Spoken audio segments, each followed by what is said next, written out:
Predsedníctvo v Európskej únii je obrovskou výzvou pre celú Slovenskú republiku. Je to prvýkrát v dejinách, kedy budeme stáť na čele celej Európskej únie.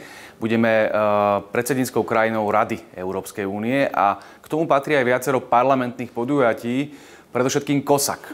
To je skratka pre stretnutie európskych výborov všetkých členských štátov Európskej únie plus kandidátskych štátov.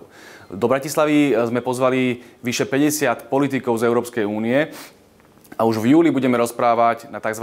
Predsedníckom COSACu s predsedami európskych výborov o témach ako sú sociálna únia, sociálna dimenzia Európskej únie a ďalšie veci spojené s tým, aby bola Európska únia čo najspravodlivejšia a čo najsociálnejšia. To je našou výzvou.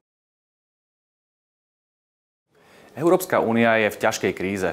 Či už sa bavíme o referende vo Veľkej Británii, migračnej kríze, alebo o kontroverznej dohode z USA o voľnom obchode známe pod skratkou TTIP, stále sa bavíme o tom, ako bude vyzerať Európa v budúcnosti.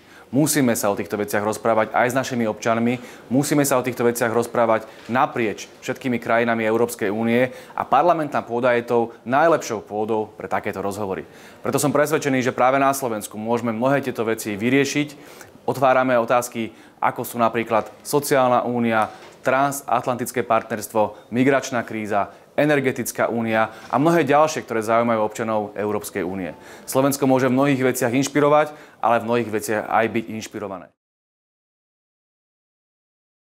Slovensko je malý 5,5 miliónový štát, ale sme mladý a dynamický národ a verím tomu, že sa tejto úlohy hostiť toľko poslancov, toľko politikov a toľko štátnikov z celej Európy zhostíme na výbornú.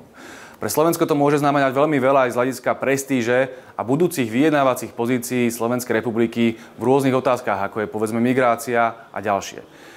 Je to spôsob, ako predať našu vlast, ako ukázať, že sme moderná, dynamická krajina, ako ukázať, že nám záleží na tom, ako bude vyzerať Európa v budúcnosti. Nepôjde o stretnutie papalášov.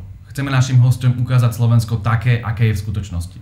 Ponúkneme im napríklad tresku, čo je typický slovenský vynález, ktoré na Slovensku jedia chudobní aj bohatí všetci Slováci. Pustíme im aj finále majstrovstiev Európy vo futbale, pretože naše predsedníctvo sa bude odohrávať práve vtedy, keď bude tento zápas prebiehať. Určite vyhrá jeden európsky tím, takže určite zagratulujeme jednému z našich kolegov.